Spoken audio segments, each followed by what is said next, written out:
What's going on, everybody? Welcome back to another episode of JaAR. JaAR, for those of you that may be new, stands for Joe. And Amy. Review. It's our weekly show where we review the magic stories as they're posted on Wizards' website. This week, in the middle of a thunderstorm. Hope you enjoy that.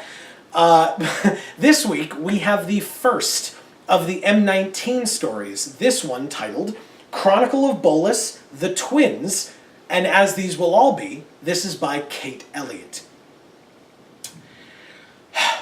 There is a lot... Oh, sorry. I want to start with my quick review right off the bat at the beginning. I think this story was very good. I think that this story, and we can talk about this in a moment, but I think that this story is a very good introduction for basically anybody. People who are interested in the magic stories, people who aren't interested in the magic stories, as long as they are someone who will enjoy fantasy, this, I think, would be the story for them. I don't know what your thoughts are. Okay, yeah, I mean, I think the story is really good. I don't know, I think, we can get into the intricacies of it. But yeah, I think it's a good story for people who really care about the Nicol Bolas Ugin thing, and it's a really good story for people who don't care about that yet, but that we're hoping they will. Mm-hmm. Yeah, that's fair. So, as we always say, if you check in the description box below, scroll down or whatever, and expand that description box, you will see the link to this story. Go read it first. As we always say in our show, we review, we do not summarize, and so you should go read it in its original form. That being said, I would say to move on to the story itself, but before we do that, just to move on to M19. This was a bit of a surprise for us. We were not supposed to be talking about M19 this week, at least as far as we understood it, because we make these videos once a week, and last week we wrapped up our Dominaria reviews, and we have said for a long time now, basically since the beginning of us reviewing these, there have been gaps, even in between two sets in the same block. Mm-hmm. And we've always said, hey, come on, can't you plan this out so that the stories come one right after the other? Can't you do this in a way either... we've always wanted expanded stories and more character building and world building and stuff. Yeah, but that's really more for our love of the stories than it is for, well, these gaps shouldn't exist. Right, but I also want to point out that if I remember correctly, there was discussion previously of these stories being a serial episodic thing where every week people can come and read these stories similarly to if they were to watch a television show, right? It's at the same time every week you watch the show, whether it's a half hour long, an hour long, whatever, but you watch it for that period of time and then you wait for the next episode the week after. And these days with Netflix and stuff, that's a different story, but regardless, if you're still watching traditional television, that's how it goes. You wait another week for your shows. And these stories were supposed to do just that.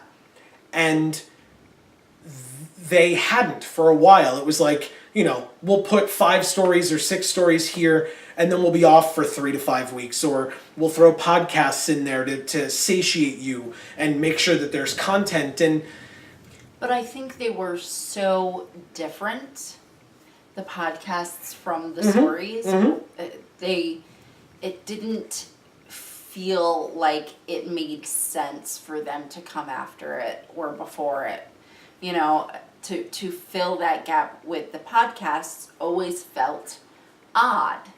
And, I feel like the internet kind of let loose on saying how terrible it was or whatever, even if they tried to change it up and do different things to kind of tell, or kind of fix that, kind of help make it better for all of us. Yeah. I personally don't think that they were bad ever. I just think that it was just such different content that it's hard to compare them, and I guess you shouldn't. Mm-hmm. Mm-hmm. But definitely, I agree. Yeah, it just felt like a weird transition to make. Some were between. some were definitely less interesting than others, though, and Yeah. we reviewed them. So if you're really interested, you can go back and watch those reviews as well, Yeah. which is somewhat of a shameless plug, but also we were just talking about it, so I Right. figured I'd mention that. But the reason we bring this up is because we were not given much notice about the fact that the M19 stories were starting today. In fact, we were given less than a week's notice. And you'll notice that because if you follow other Vorthos creators, all of us were kind of like, oh, the stories are starting now.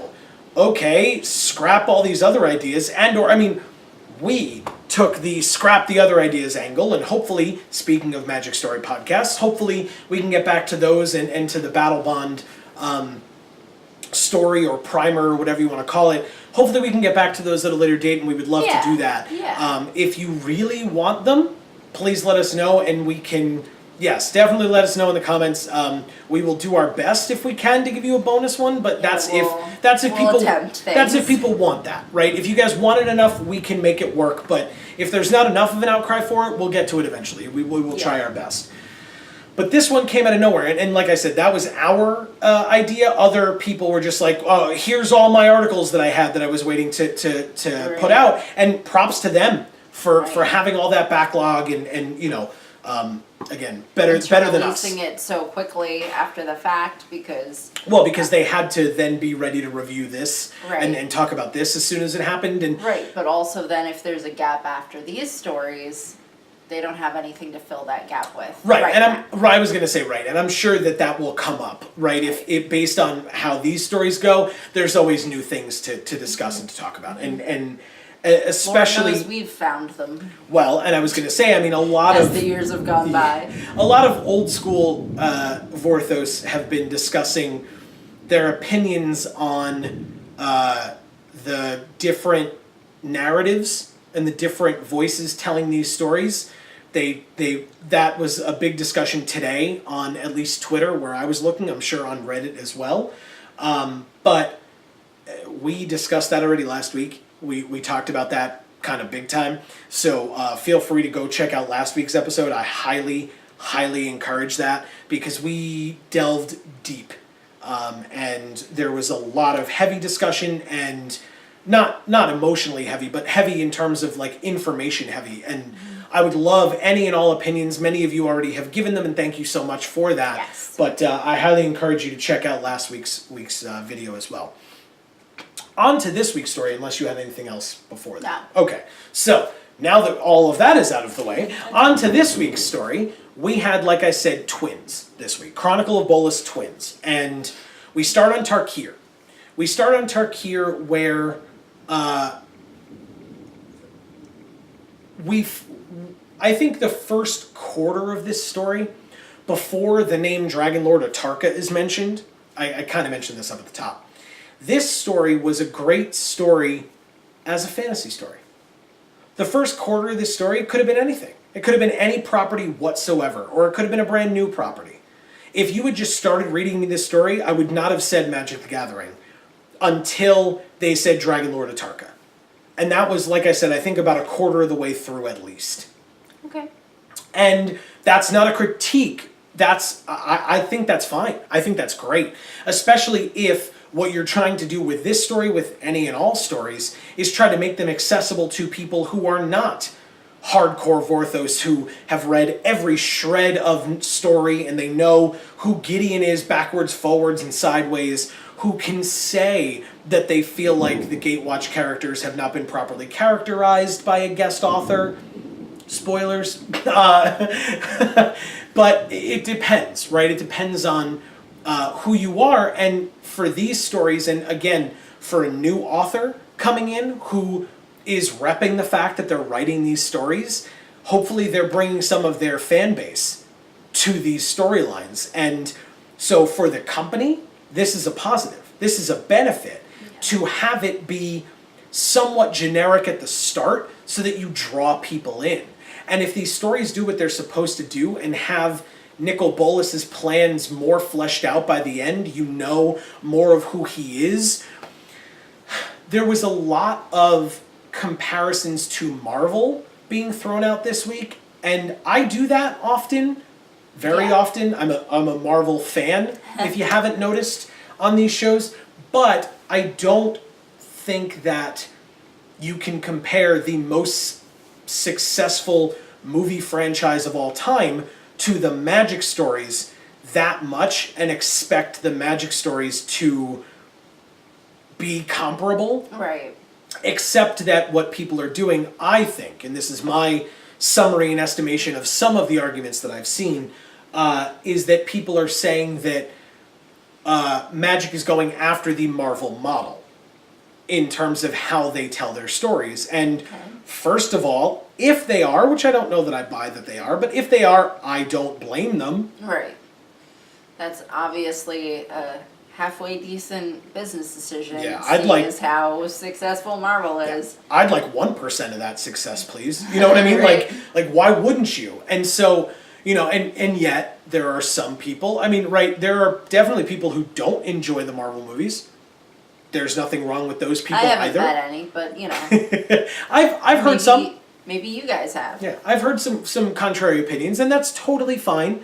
But I think that this could be, if we are comparing it to Marvel, and if we are saying that they are going with the Marvel model, which I don't 100% believe, Yeah, but I'm going to go with it for argument's see sake. that being a real thing No. necessarily. And again, these are our personal opinions as they are because, hey, our names are in the damn show title. So that's how it works. And if you have different opinions, please let us know in the comments below because we love the discussion. Yeah.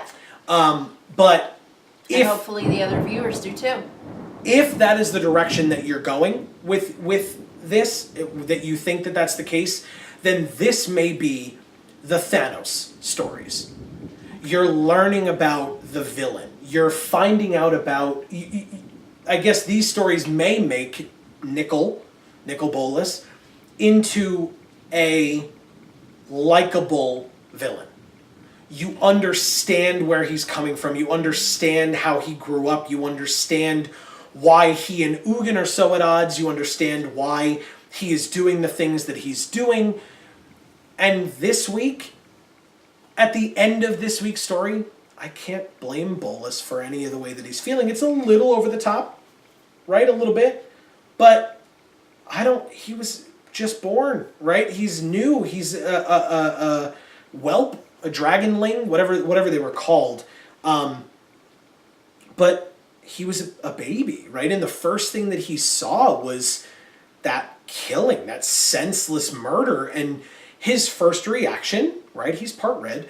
His first reaction is revenge. And, I need to murder them and I need to kill them. And Ugin, colorless dragon that he is like, let's be sensible about this. Let's not jump into all this so hastily. And again, there's more to unpack there, but this was week 1. And if this is where we're starting, I like it. I like that we're getting to see the development of Nicol Bolas from birth, essentially, right? From creation. I don't know. I thought that was really cool. Yeah, it was interesting.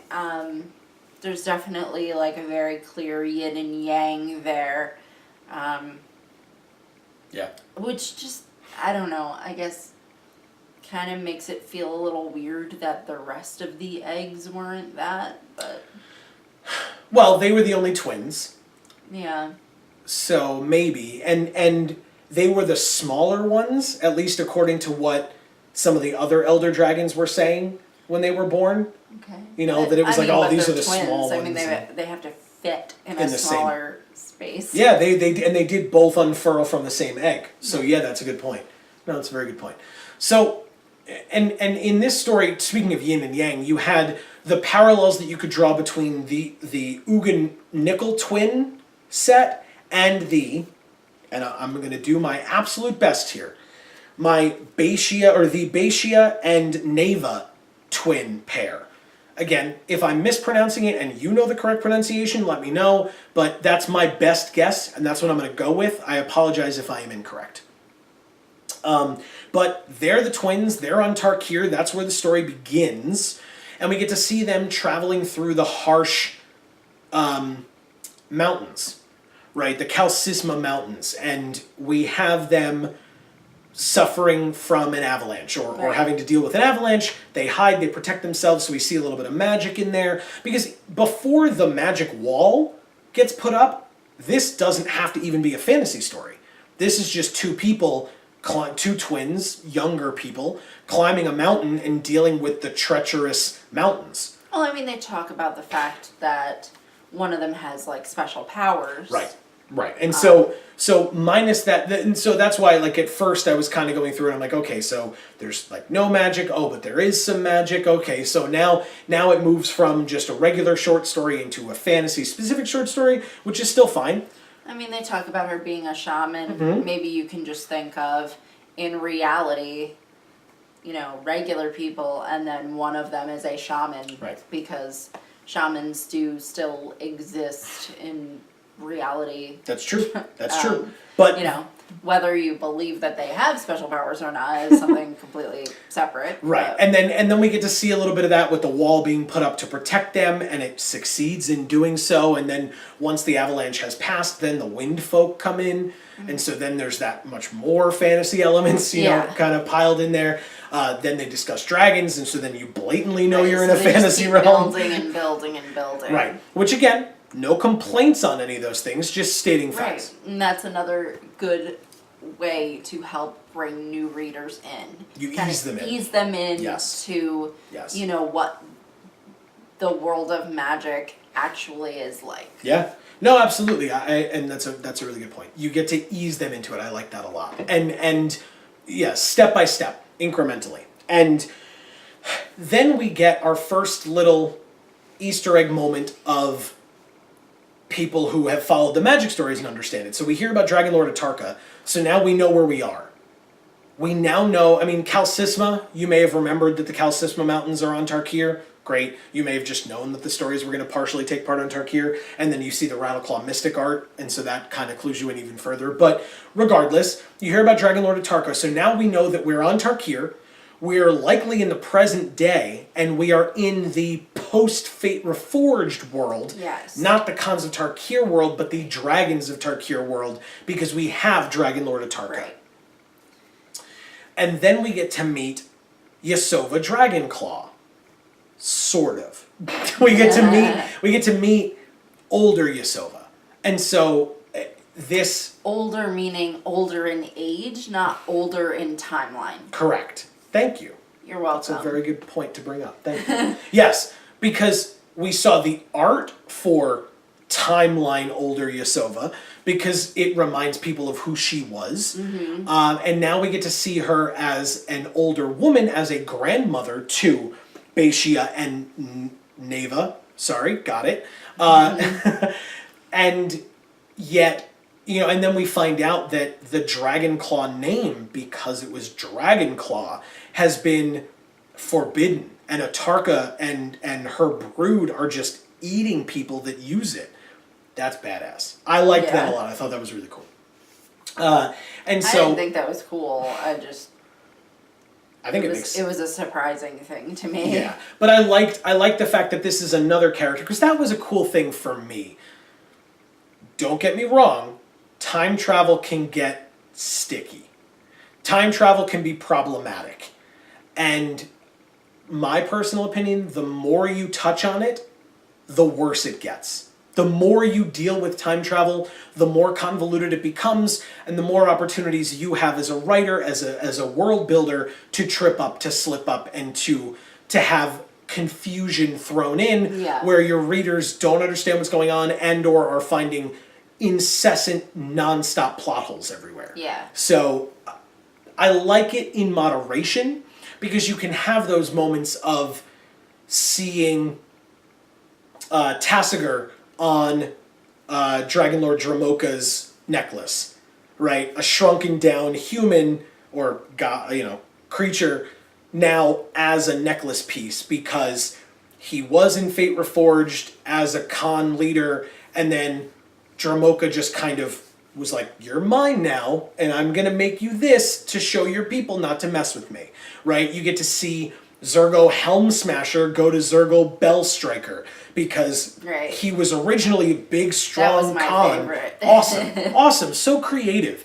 To go from a big, strong Khan to a bell ringer. He's a coward. He rushes out, attacks, and then runs away. He can't block stronger creatures. He's a coward. He becomes a coward. And it's so interesting to see those contrasts between the Khans of Tarkir creatures, non-dragon creatures, and the dragons of Tarkir kind of diminutive versions of everyone that we've seen, except for Narset. Props for winning the Planeswalker lottery on that one, Narset. But and we get to see like who's dead, who's Anafenza, and who's been kind of diminished, like I said. Right. But now we get to see Yasova Dragonclaw as well, someone who I don't recall fully, but I don't remember seeing her heavily discussed in the Dragons of Tarkir world following Fate Reforged.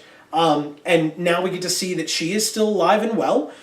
She is much older. She's a grandmother now, and yet is still taking care of the tribe, or the camp, and is not really afraid of much. Right? The one of the girls says that, I think it was Neva, but I could be wrong, that she's the one that steps up.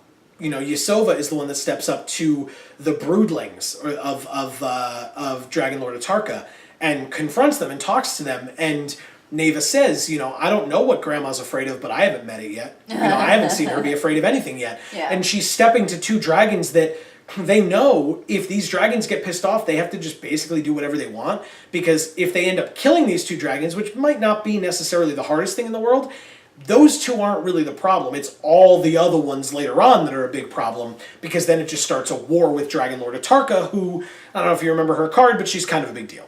So you definitely don't want to do that as this small, camp of people who now half of them are injured from an avalanche. So, you can't really start a war with dragons at that point.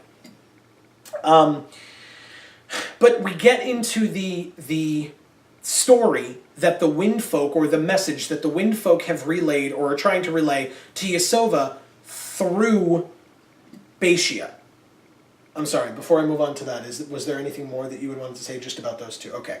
So because of that, then we get this story being told. And I pointed out to Amy, and I wanted you to let the people know what you said about it. I pointed out to Amy the difference in font between the regular story as it was being told from the perspective of the twins to now the Windfolk's story that is being told to Yasova as a message. And what did you say when you saw that font change? I saw the font change. You hadn't started reading it yet. And I said, is that like an old story? Because the font that they chose was so deliberately perfect for the fact that it's really an old story that's being told. Oh yeah. The font to me really reflected that. Yeah, and because of that, it did such an amazing job, and it brought me back personally. I had a little bit of nostalgia when I read it when I saw it like that, because it brought me back to some of the older stories that we've reviewed on this channel, right, in this series. Because back when you did have, and without reiterating everything that we said last week, I highly encourage you to go watch our show last week. Not because, shameless plug, but because we had some big discussions on the future of this story. And I don't mean this M19 story, I mean Magic the Gathering story. And where they're going and why. And so I encourage you to watch that. I'll either link it up at the top right now or at the end. You'll be able to click over to that. Like I said, I highly encourage that. But this story, this method of storytelling, where you have the main story and then it cuts to that flashback moment or that older storytelling, that's such a unique way of telling the stories. And I feel like it's been such a long time since we've seen something unique in the way that these stories are told. Because, and through no fault of Martha's, she is one writer, and she wrote 12 Dominaria stories. And they there were was a lot of things she had to cover in those stories too. right, and they all seemed to be written in the same voice and in the same style because, again, she's one author. In the older Magic stories, like Battle for Zendikar block, Eldritch Moon, or Shadows over Innistrad block, etc., you had different storytellers, and so you had different ways that the stories were being told. Yeah, it was much more of a variety, Yes. but it was also, as a result of that, less cohesive. Fair. I still preferred it, personally. Yeah, I didn't miss the cohesion at that point, for the most part. I mean, there were always a few stories where we would say, That's fair. this is kind of an odd thing to place right in the middle of this, but And we say that following Dominaria's stories. yeah. But anyway, a little bit of salt. Just toss that in there and then move on. But I liked it. It took me back to, this is a breath of fresh air. This is refreshing. It's unique. It's a great way of telling it. I liked it that way. It leads me to question how the rest of these stories are going to be told. Yes. Is this all going to be told through flashbacks with Yasova and her granddaughters? Interesting. Talking to Bolas or Ugin, for example, since that seemed to be where it ended, where they were like, we got to go talk to Ugin, obviously. And so if they're going to go off and talk to Ugin, is that how the rest of these stories are told? That Ugin is now telling the stories of his twin brother to Yasova and the girls? Or is it, hey, we told you about these stories and now we're just going to jump right in and it's just going to be Bolas the whole time? Nicol the whole time, whatever you want to call it, and kind of going through. I'll be interested to see it because while I found this one to be refreshing and a nice change, if this is the new way and that every single story is going to be told this way, check back with me in a few weeks and I'll let you know whether I think that that's still refreshing or not. Because who knows? Who's to say? I don't know.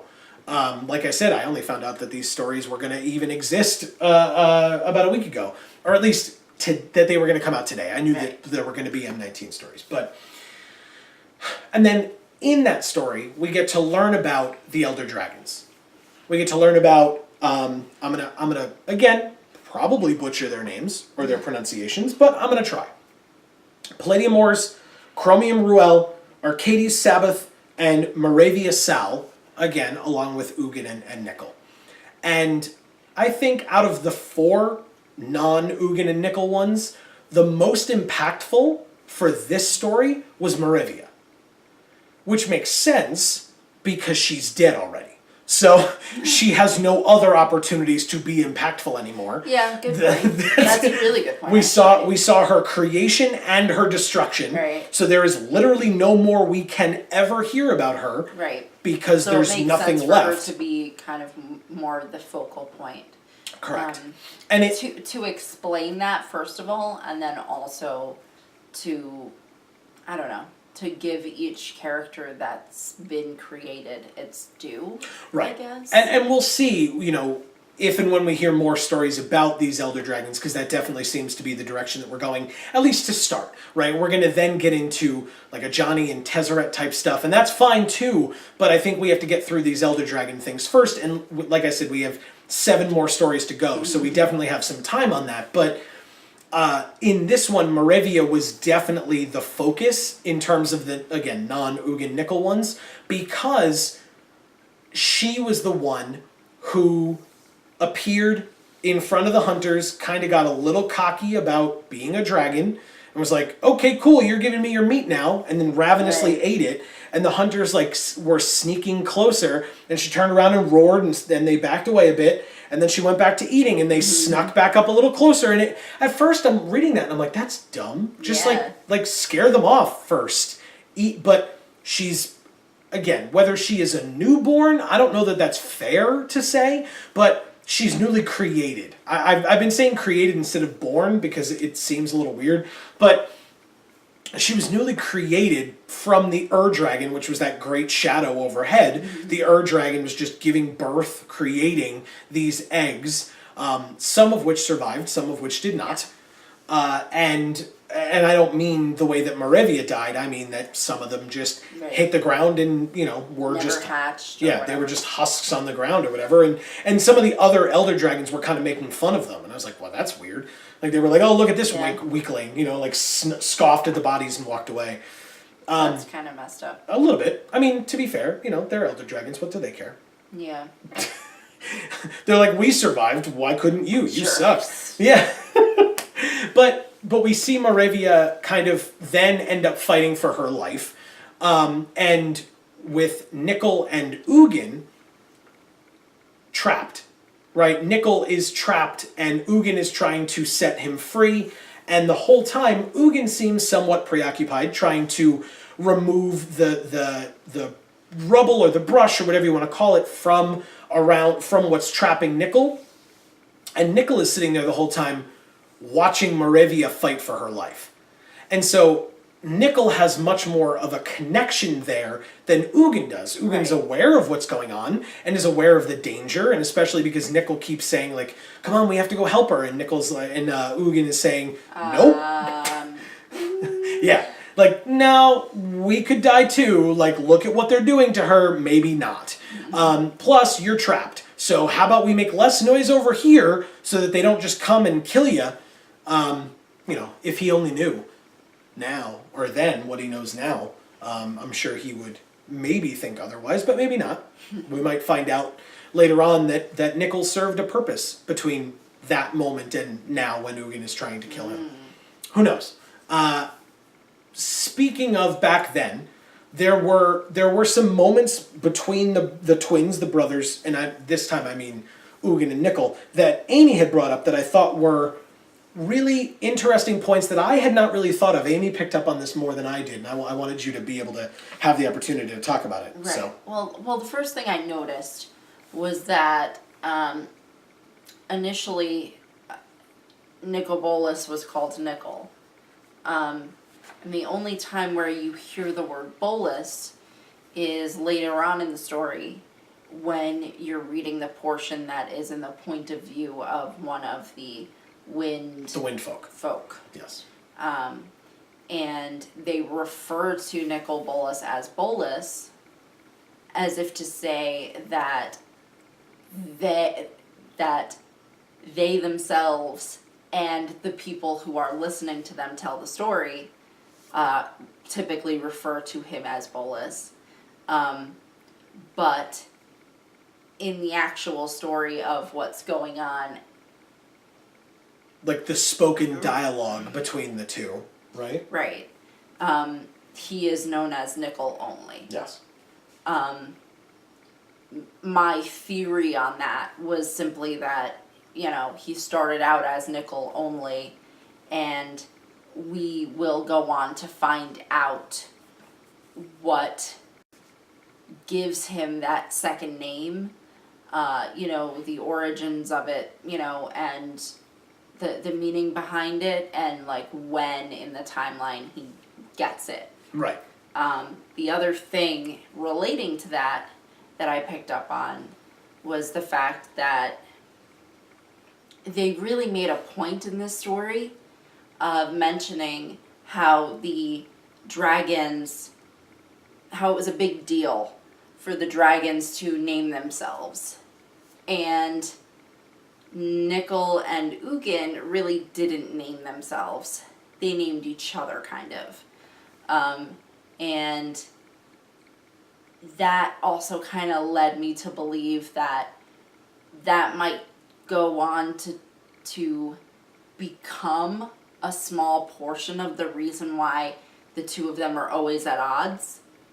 Like, maybe the fact that they named each other took away some of the significance that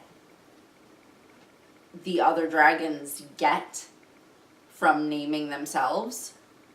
Like, maybe they'll ultimately, at least a little bit, resent each other for the fact that they weren't able to give themselves their own names.